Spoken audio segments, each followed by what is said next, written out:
Once again, I don't know where the Dubliners are, but wow, great, right?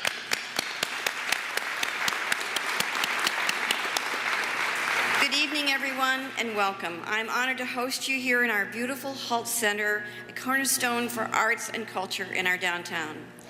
Tonight is the beginning of my 10th year as mayor of Eugene.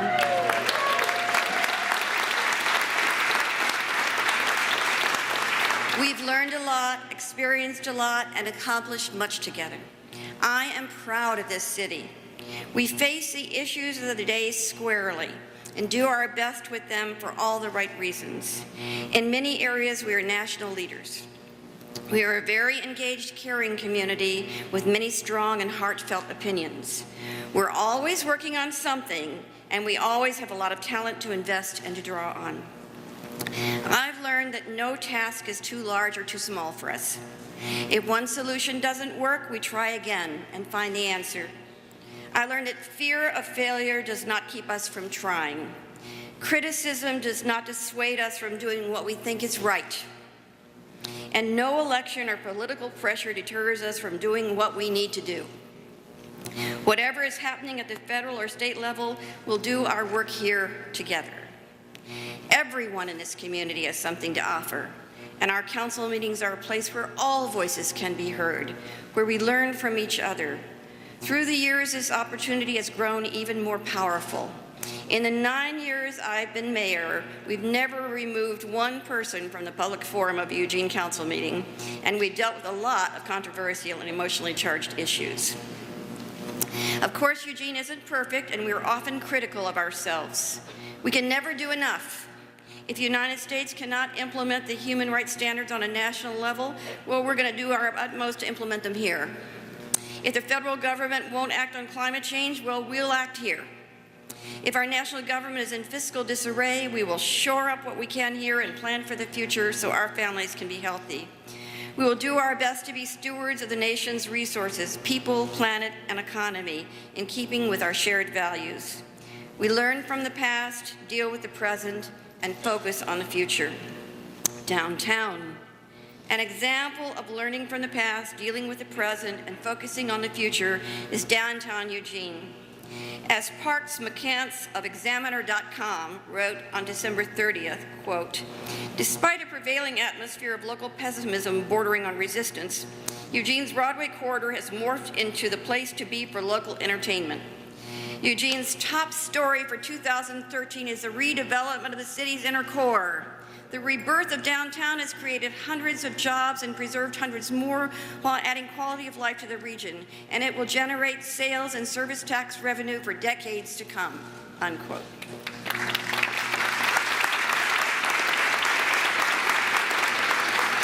Today, you will find new apartments, a learning center, offices, retail stores, restaurants, cafes, bars, galleries, a tea house, theaters, and people of all kinds enjoying a re-energized downtown. And that's good news. Our local economy. During the recession, the city of Eugene focused on the biggest need we have as a community, building a stronger economy to support our families. This year, we met with some significant success. The communities and universities in the South Willamette Valley, led by Corvallis and Eugene, with seed funding from the state of Oregon, thank you, legislature, banded together to create a vision and a plan for a system that addresses the specific economic development needs of our region. This plan is called the Regional Accelerator and Innovation Network, or RAIN. RAIN brings together businesses, community members, governments, and higher education to accelerate the formation and growth of technology-based companies to help communities provide jobs and to stem the outmigration of talented young people. As Senator Beyer has said, we believe this is the next big thing for Oregon, and we're excited to be part of it and what it can do for our families.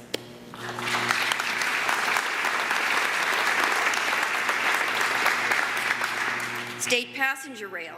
Another enormous effort underway is the improvement of our state passenger rail system. Eugene is the current system's southern terminus, and I co-chair the Oregon Passenger Rail Leadership Council, which will advise the governor and the Oregon Transportation Commission on a preferred alignment for intercity passenger rail improvements. This work is a foundation for making Oregon more competitive and will benefit us in achieving our economic, environmental, and social goals. We may be a modest-sized community on the Cascade Rail Corridor between here and Vancouver, British Columbia, but we can take credit for restarting the rail conversation for the state of Oregon.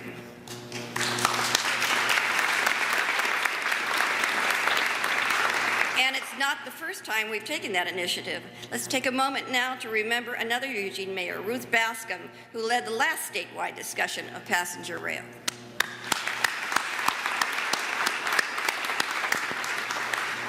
City successes. There are many great city success stories to tell in Eugene this year. I'm not trying to test your stamina, but to give you an inkling of what has been accomplished in your city with your tax dollars. So here are a few. Our fire department continued to move to full integration with Springfield, saving $1.5 million for the two cities. Yes. They also used 6,400 less gallons of fuel to reduce our carbon footprint. Eugene Police Department adopted a new patrol car model that will save us $20,000 in annual fuel costs. Yeah. EPD opened its downtown station and with the downtown team improved safety. EPD became the first police agency in Oregon to train its entire police force on the topic of bias-based policing. And the Women in Blue program improved our ability to create women to our department. Our airport had a record year for passengers with 6 major carriers for the first time ever. The Eugene Public Library was again recognized as being in the top 3% in the nation, a star library for 2013. Patrons borrowed from our library at a rate of 19 items per capita. That's twice the national average.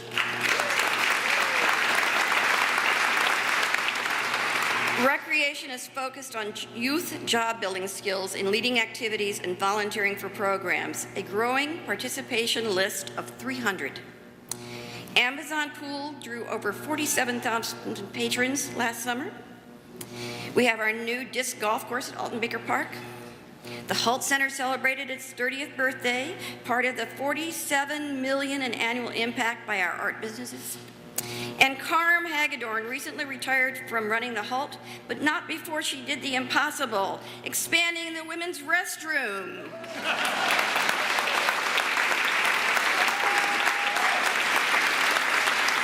Now that's a legacy. Eugene was featured in a publication from Columbia's Law School's Human Rights Institute for our pioneering efforts to implement human rights standards. In order to keep our neighborhoods and students safer, Eugene enacted an ordinance to hold renters and homeowners accountable for loud parties and unlawful behavior. So far, the ordinance appears to be working well. Eugene enacted a ban on plastic bags to reduce the negative effect of plastic bags on our environment and to reduce the need for and consumption of such bags. Hats off to Trader Joe's for publicly thanking us for doing that. Our community-wide energy consumption continues to decrease, putting us well on the path to reduce our energy consumption by 50% by 2020. Eugene's Love Food Not Waste program has collected 2,541 tons of commercial food waste to turn into compost, saving businesses money and easing the burden on our landfill. A new skateboard park is being built at Washington Jefferson Park, promising a safer park, good activities for youth, and economic opportunity as a national draw. Over the past 3 years, Eugene has repaired over 45 miles of improved streets, an all-time high in the history of our city, and all because of you, the voters. Two Eugene neighborhood groups, Harlow Neighbors and Santa Clara River Road Outreach and Learning, did us proud when they received national recognition as a 2013 Neighborhoods USA Conference. Harlow neighborhood won the National Neighborhood of the Year Award for its Feed Hope initiative that ensures children eat when schools are closed. Go Harlow. The River Road Santa Clara Scroll Project was a Neighborhood of the Year finalist for engaging neighbors in conversations about the future of governance and service delivery in the River Road and Santa Clara communities. Yes, there's a lot of good news and a fair number of challenges as well. So here are the challenges: the budget gap. As most of you know, Eugene has worked hard on a sustainable budget. During the recession, we cut over $24 million from our budget and services, but still faced a $5 million gap. Rather than making deeper cuts last year, Council referred a fee proposal to the voters. That failed, and now our Budget Committee is asking the public for input on which service cuts should occur. There is some good budget news. A slightly better economy and PERS reforms have narrowed the budget gap from $5 million to $3 million. While it is still a sizable ongoing budget deficit, it can't be solved by one-time resources. It is not a huge gap, and it is my goal to ensure that no services are completely decimated in our efforts to address it.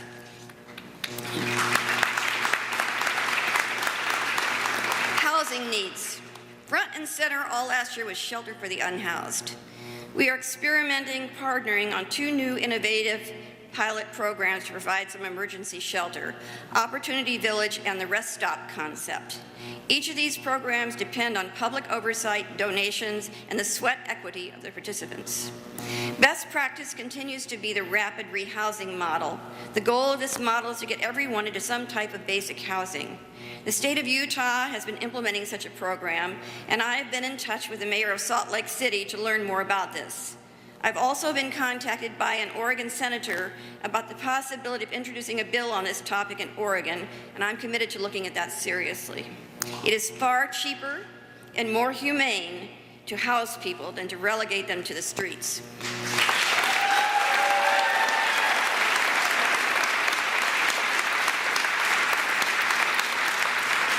It's good for us to remember that the problem of homelessness and the need for emergency shelters costs all of us, either way. In addition to these efforts, we have a grant to study a community court model that could provide more access to treatment and transition options for people to get well and off the streets. Student housing boom and the multi-unit property tax exemption. During the recession, we saw a huge student housing boom in the university area when financial institutions changed course and would no longer invest in apartments or condos or single-family dwellings. This construction activity brought focus on the city's use of the multi-unit property tax exemption, or MUPT, to encourage good quality multi-unit construction in certain areas. For example, Council determined that encouraging student housing in the downtown area could benefit the reinvigoration efforts underway and reduce the student housing pressures in our other neighborhoods. Council has been working on a proposal to ensure that MUPTs result in maximum benefit for the community and are used sparingly and in very targeted ways to achieve city goals. With the addition of these new student housing facilities, it would be well for us to keep our eyes on opportunities to transition some of the housing formerly used by students back to housing for the general public. What's next? The work of the city is ongoing and iterative. We hardly get to appreciate our successes and learn from our failures before we face an entire new array of challenges and opportunities. As you see, we have to fill our current budget gap and examine ways to fund the basic services that will be well supported by our community. I believe most economists agree that continued cutting won't create a healthy economy. We aim to reduce the number of folks who lack jobs and homes with a wellness approach rather than a public safety response. This may well mean obtaining state and federal help to address a national problem that has come to roost in our local communities at great human and economic cost. We have some exciting opportunities in economic development for our metro area and region that could improve our local budget outlook. This collaboration between universities, governments, businesses, and communities is an aggressive approach and powerful for our city and for Oregon. In this case, I say, let it rain.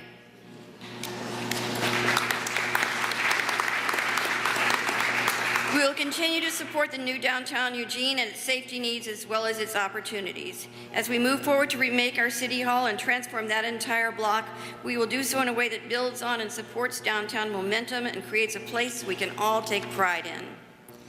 As you heard today, in every part of the city, both government and larger community, we are working on reducing energy usage in fuel, buildings, how we live, what we grow, how much we consume, and how we travel. And we are seeing success. These initiatives represent not only a cost savings to us, but also this community's commitment to reducing our impact on climate change and to living more sustainably so that our children and future generations may thrive. It's going to take resolve to stick to the visionary plans we have in place with Envision Eugene, our climate and energy plan, our bike and ped plan, and our human rights plan. We have to stay the course. In all of these, we offer great leadership as a city. So, here is to year number 10 as your mayor. Thank you for the privilege. It is an amazing journey. Thank you for all each of you does to support this great community. Thank you to our staff for their efforts to make Eugene a great city, even in the toughest of times. And special thanks to our public works employees, our police and firefighters, to eWeb and LTD staff for all their work to get us through a week-long freeze. You had our backs. Thank you.